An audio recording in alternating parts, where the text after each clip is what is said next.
So to start this project today, I am going to be using some long flat nose Zuron pliers. These are the 486 flat nose. And I like to use Zuron pliers all the time because they have a very non-slip surface.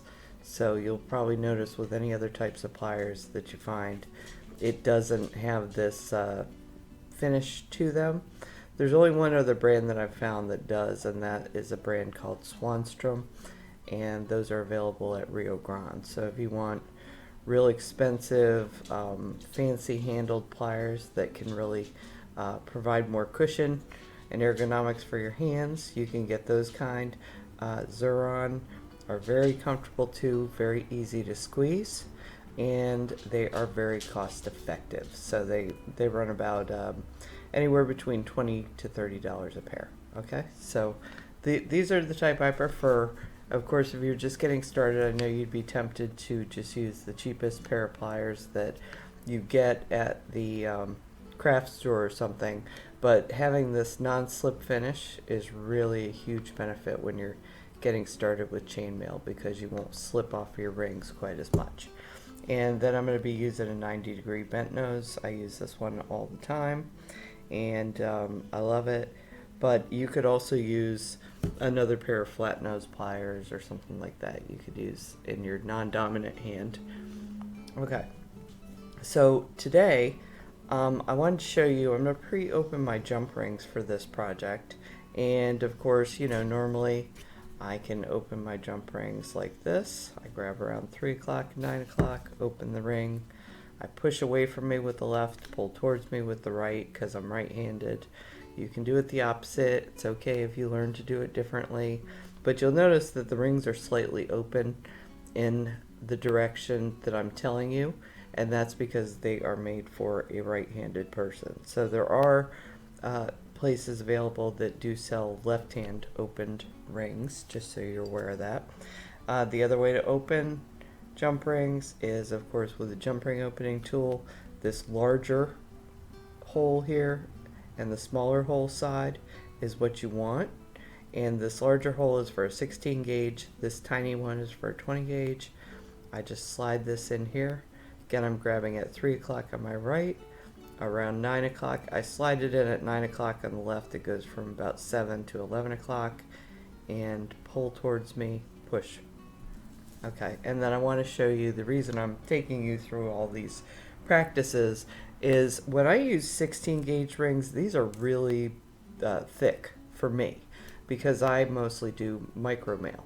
So I just wanted to show you when I was getting ready for some shows and to go out selling, I was making a lot of pieces and my finger was just getting raw. I mean, it hurt. So I came up with another solution, and that is just a cheap little fork. So you can get these, I don't know, at a Dollar Tree, at a Target or something, or even at a garage sale. But basically you can see I use this groove in the center, and I just go ahead and slide it in there just like I would a jump ring opening tool. And this just saves my hands, and you can see it's a very small fork, so it's pretty easy to still pick up the jump rings with my left hand and get them into the pliers on the right. And it's another speed tool that helps me open jump rings that isn't quite so hard on my hands. So if I have to do a lot of these, I just wanted to show you that's another little solution that I found. Okay, so let's get started with the project. So the first thing I am going to need is 10 millimeter O-rings. And then again, we've been talking about these 16 gauge 1/4 inch jump rings that I've been showing you how to open. And then the other thing we will need for this portion, for making the heart, is some 15 millimeter O-rings. These are almost the largest size that we carry. Okay, so we are going to take a jump ring. I'm going to pick up 2 rubber O-rings, and I'm going to close the jump ring. So when I close, I'm not just doing this motion, I'm actually kind of trying to go in this direction. so that this right prong of the jump ring kind of overlaps the left prong of the jump ring. And then when I bring it back, you can hear that click. You don't always hear the click, but when you really do it right, you hear the click, and then you can line these up just perfectly. And then you can always use your finger, like I ran my finger across it. You can usually tell when your finger runs across it and you don't feel anything. That's when you have a good closure. Okay?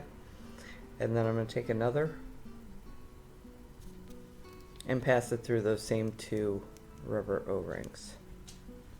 Okay? Again, I'm overshooting. I'm pushing in at the same time that I am pushing away and pulling back.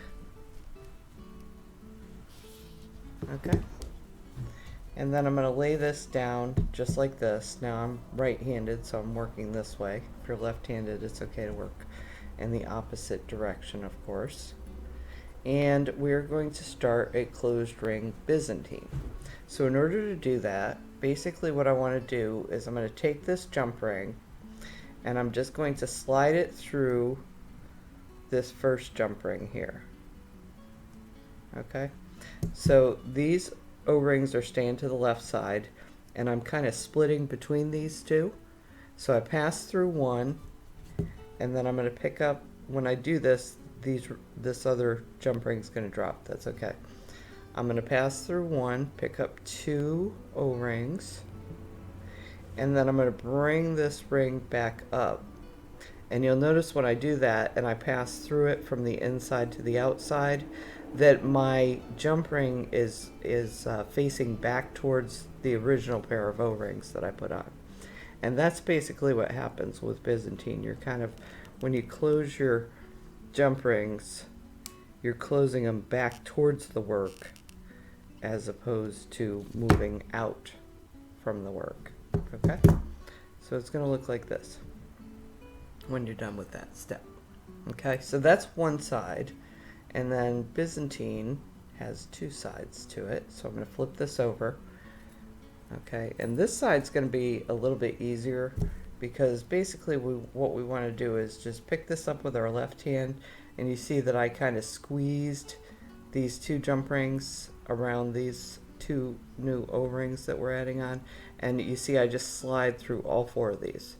So I just go right through a jump ring, two O-rings, and another jump ring, and then again, just like before, my jump ring is facing back towards the starting point of the chain.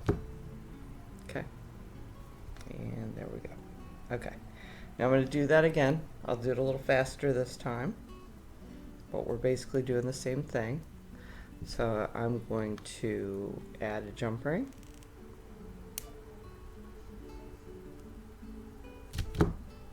And then I'm going to add another jump ring.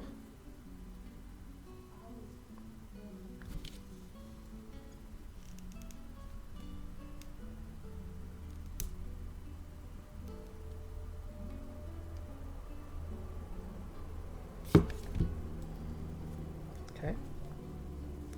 I'm going to bring these two jump rings, a couple O-rings over here. Let me set these over here so I can get to them easily. Okay, I'm going to pick up my jump ring. I pass through just one of these. Pick up two O-rings. And then bring this other jump ring back up and pass through it from inside to outside and close.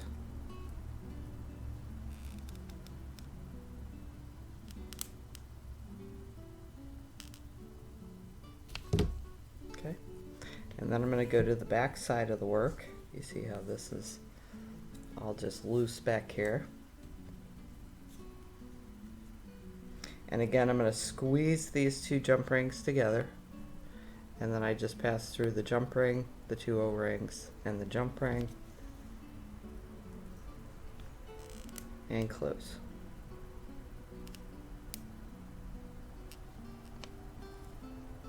Okay. And you'll notice that this particular Byzantine, you notice that the rings are kind of flopping out. And this is a very, very loose Byzantine. I would not recommend at all that you try and make a bracelet out of this. We're going to be making a three-dimensional form. So everything's going to get tightened up. We're going to reuse some of these holes all over again. So just keep that in mind. This is a very, very loose Byzantine. If we want to make a bracelet, we'd want this Byzantine to be much tighter, a much lower aspect ratio than we're using.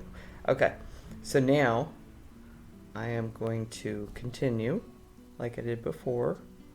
And you'll notice when I have free rein on a jump ring, I use the curved side to help me close. But when I have to get into the work, then I use the pointy side. That's part of why I like a bent nose plier, but again, you could just as easily be using a flat nose pair of pliers and achieve the same results, whatever you're comfortable with.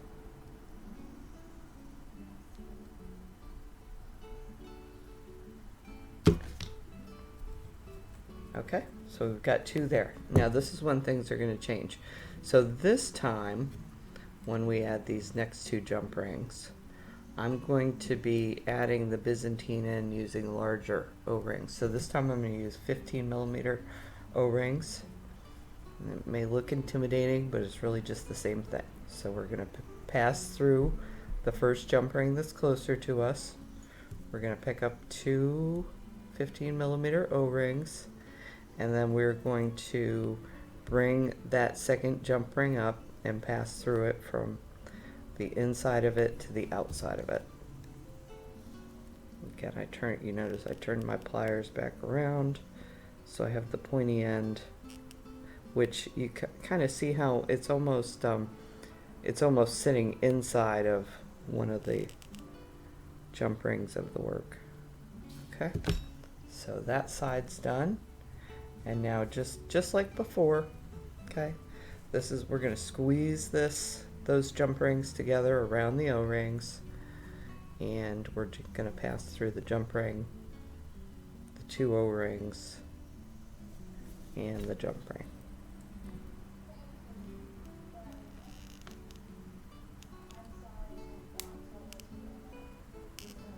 Okay. Let me close. Okay, so that side is done. So this is what we have done so far. Okay, now I'm going to turn the work around, and we're just going to pretend this is the starting end and this is the working end. So I'm going to go ahead and, just as before, I'm going to add two jump rings to this end.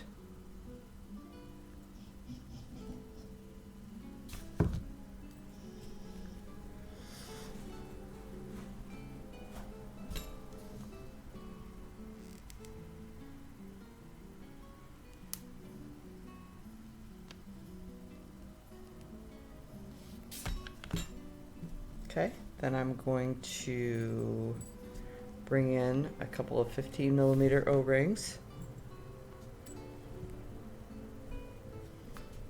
And just like before, we're just doing a Byzantine again. So I'm going to pass through one rubber O-ring. I'm going to pick up the two size 15mm O-rings and pass through the other jump ring. Pass through the jump ring, pass through the two O-rings, and then bring the other jump ring up and pass through it from the inside to the outside of that jump ring. You can see this is a little bit more fiddly on the ends. The 15mm O-rings are a little bigger to work with. That's okay. Just get yourself situated. When you're comfortable, grab onto your jump rings. And then this jump ring, I'm going to turn it around. It looks like it has just a slight twist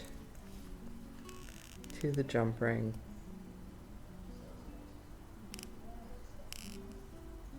Okay, I just wanted to get it perfect. Okay, and then this is our back side, or what was the underside. So once again, I'm going to squeeze, pick this up by squeezing these two jump rings together, pass through the jump ring, 2 O-rings, and from the inside to the outside of the other jump ring. Okay. And there you have it. Okay. So now that we are at this point, you can see that we did 6 O-rings in the center, and we've got our 15s on the outside. So there's a middle row to this, and of course that's facing up towards us. So what we're going to do next is we're going to take these remaining 2 10mm O-rings, okay, and we're going to take a jump ring, and we're going to pass it down through this middle pair of 10mm O-rings. And then we're going to pick up 2 10mm O-rings and close this jump ring.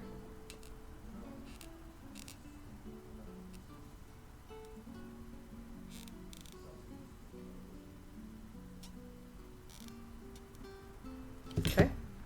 Now that we have that attached to the center, we're only going to attach it one time. We actually need all the space we can get on this rubber O-ring. So just one time here, and then we're going to tilt these up. And what we're going to do now is we're going to attach these 15mm O-ring pairs to this new 10mm O-ring pair. And we're going to do it twice at each connection. So we'll just take a jump ring, pass through the 15s, pass through the 10s, and come in and close that jump ring. Okay, and then I'll grab another one, do the same thing because I want 2 of these. So I pass through the 2 15s, pass through the 2 10s,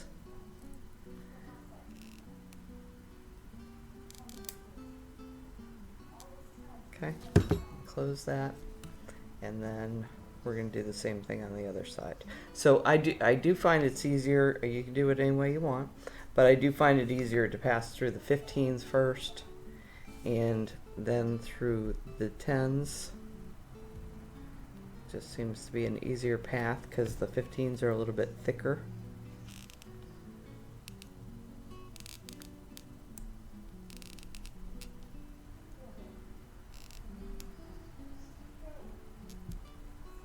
Okay. And then same thing. Through the 15s, through the 10s.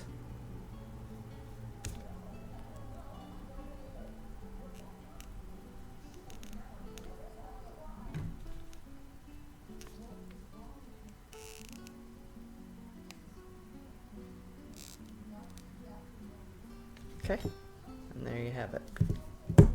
Okay, so that is one side of our heart. You've probably noticed this whole video that I've had this other heart sitting here. Okay, so we're going to use these together, and what we're going to basically do is we're going to put these top to top. Okay, and what we'll be doing next is we're going to create basically a helm weave between these 2 tops. So you can see we have tons of room here because we're using these very large O-rings at the top. And basically this needs to go, our jump ring is going to need to go down through the eye that's created by these 3 rings. So the top ring, the bottom ring, and then this middle ring that's orbiting between these 2 pairs. And then when it comes back up, it's got to come through this eye. So the jump ring is always going to stay inside of this center ring that we just sandwiched in between here.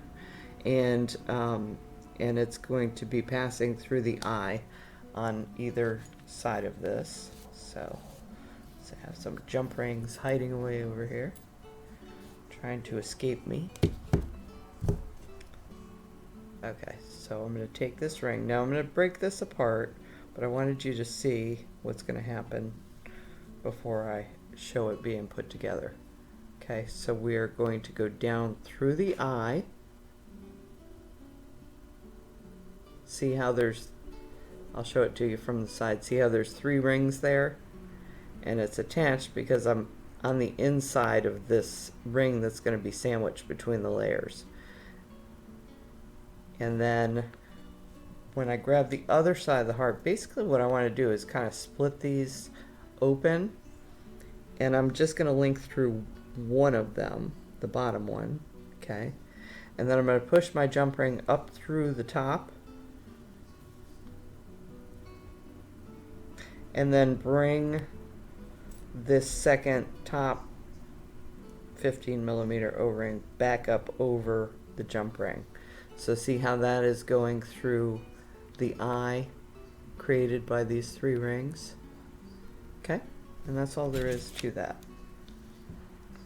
I know this is probably one of the steps that you'll spend the most time on if you don't know how to do helm weave. So I do have free helm weave tutorials, so if you're not familiar, there's lots of different ways to do it and lots of different approaches to it.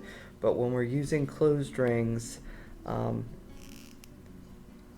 you can do it more easily as you're moving along, but it's really important that you know how to finish a helm weave, and this is basically the only way to do it, is to be able to get down through these eyes. Okay, and now we're going to do the same thing on the other side.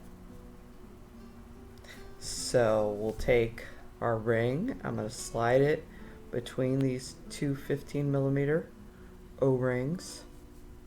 I'm going to pass down through the eye. Okay, feed it in a little. And then I'm going to again split these ones back here so that I just catch the bottom layer.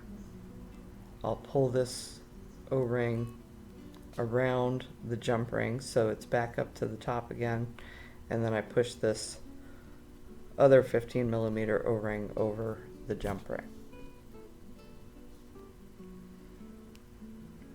So again, if you have any trouble with this, go see my closed ring helm weave video and watch the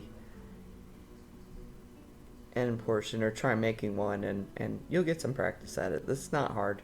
It's just, you know, when you're learning chainmail, it's a lot of shapes, it's a lot to think about in the brain, and you can easily get confused. But the more you practice, the more these patterns just become so easy and so secondhand to you.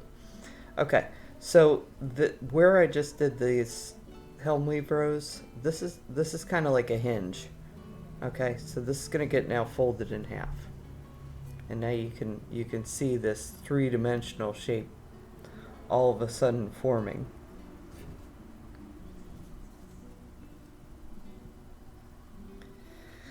And now what I'm going to do, these are the 2 bottom points, see, of my heart.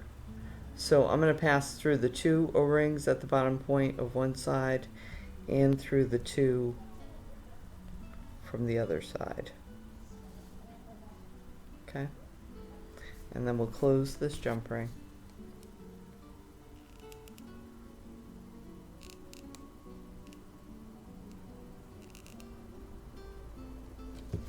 Okay, and then I'm going to take another jump ring, and I'm going to do the exact same thing.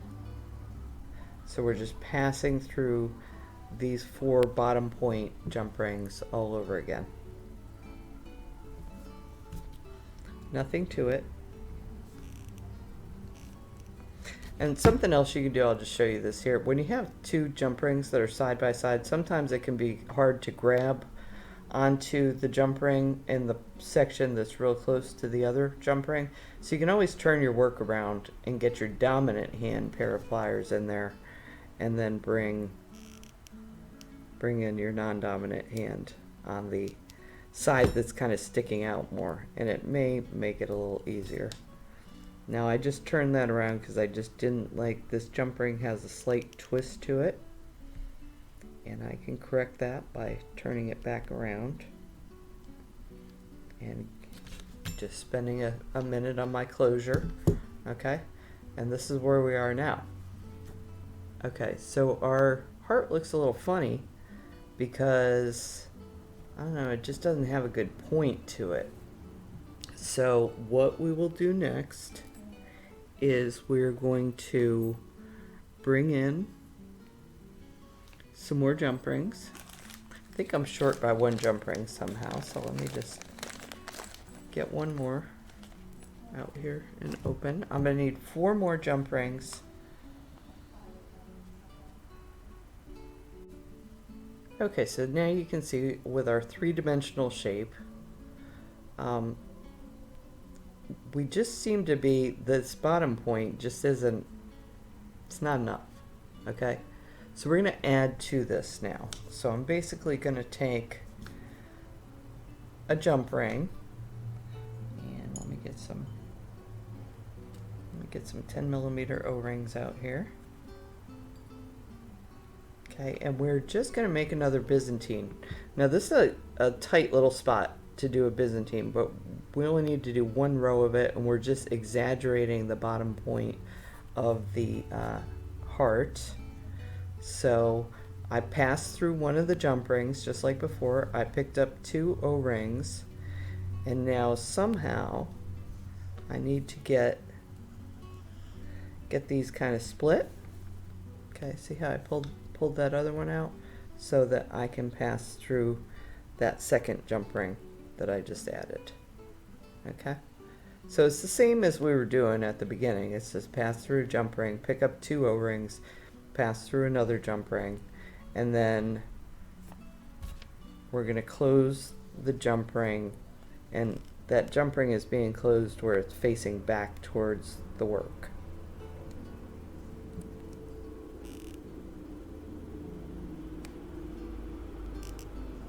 Okay, and the other little thing I like to do, this is just a little tweak thing, is I like to let this jump ring, I like to push it just underneath these other 2 that are there. So I just tuck it up under there. It's not going to move once you do it. Okay, and then now I'm on the other side of the work, and once again, this is going to be easier because it's all stabilized over here. So we're just passing through the jump ring,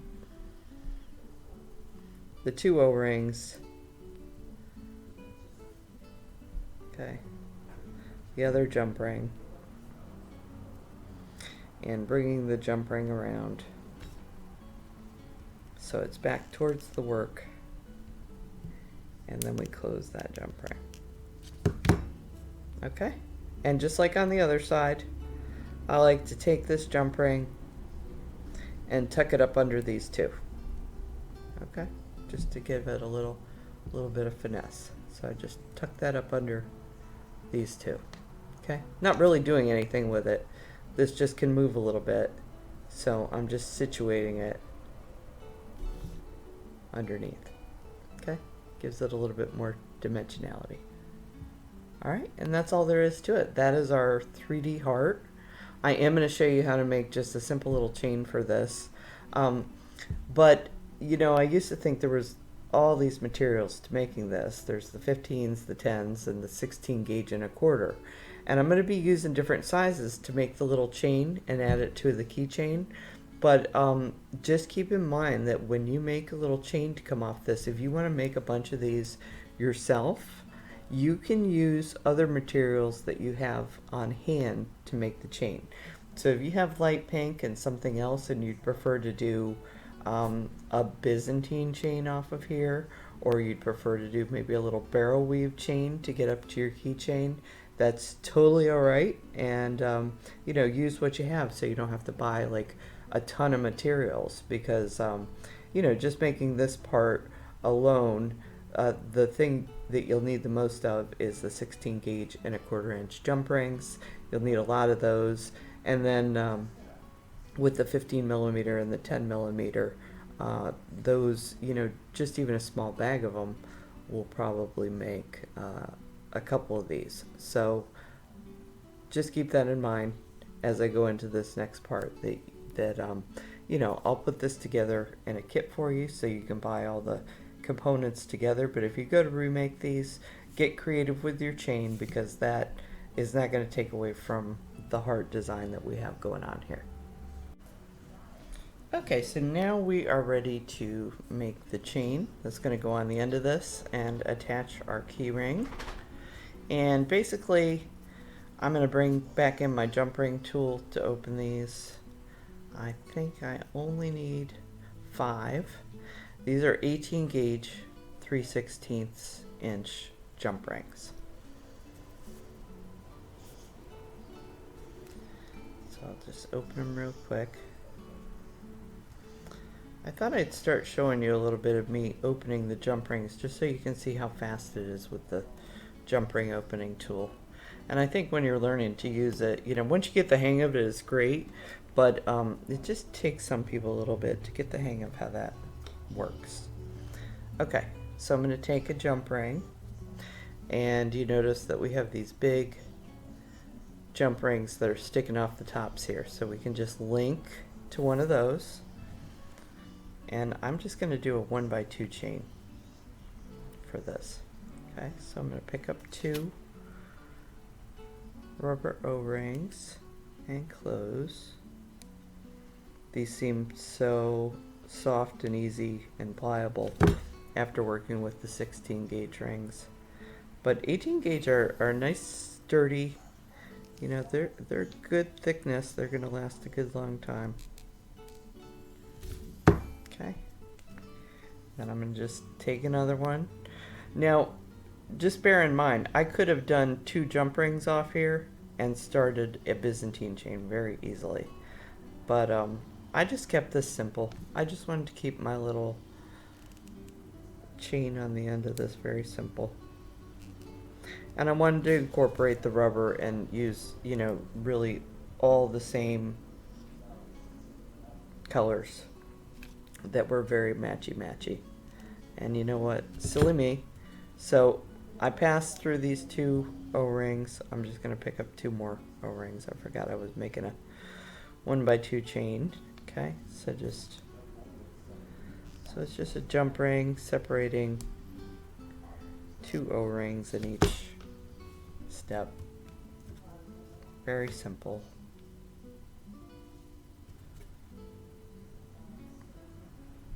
Okay, so pass through the 2, pick up 2.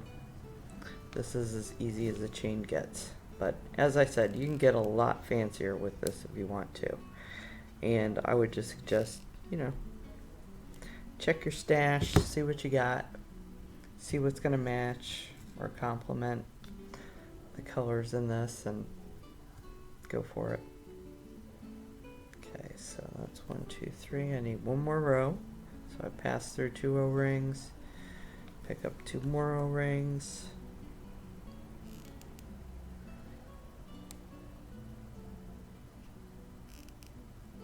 Okay. Didn't get a perfect closure on that. I'm just going to turn this around.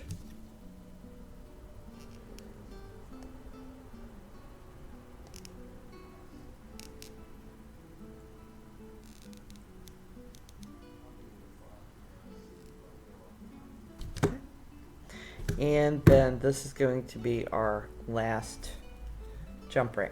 So this jump ring is going to actually go around our key ring. And let me just test this out. Now this will work just fine. And your other option is to use one of your extra 16 gauge and 1/4 inch jump rings if you want this to be a little bit thicker. But this size will work just fine too. Depends on the key rings that you find, whether you need the larger or you can use the smaller size. Okay, and there you have it. So I have a really cute heart keychain that I can use for the Valentine's season. I know a lot of us have little little things that kind of hook our keys onto the outside of our purse, or and we carry little, you know, sanitizer bottles on the side. So this would be really cute hanging off the side of your purse through Valentine's Day and any other time of year too.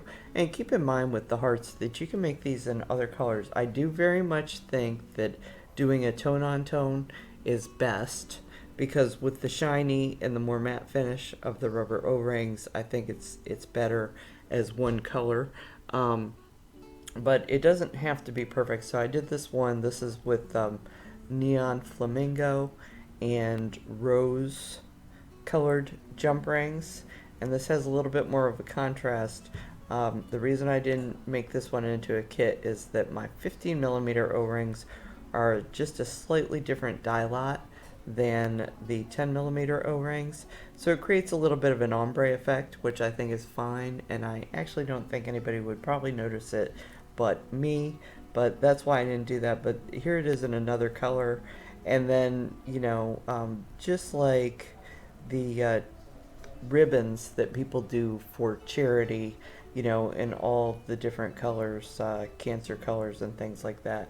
Of course, I think these are great for, like breast cancer, or all the different types of causes that there are. That these are great little projects to make up, to sell, or to sell for charity and give to people for those causes. So just to mention, other colors totally possible, and these are just a fun, quick and easy little project that you can do and learn to make up really quick. So I hope you've enjoyed this project, and I hope everybody has a very nice Valentine's Day this year, and I will see you next time. Thanks so much.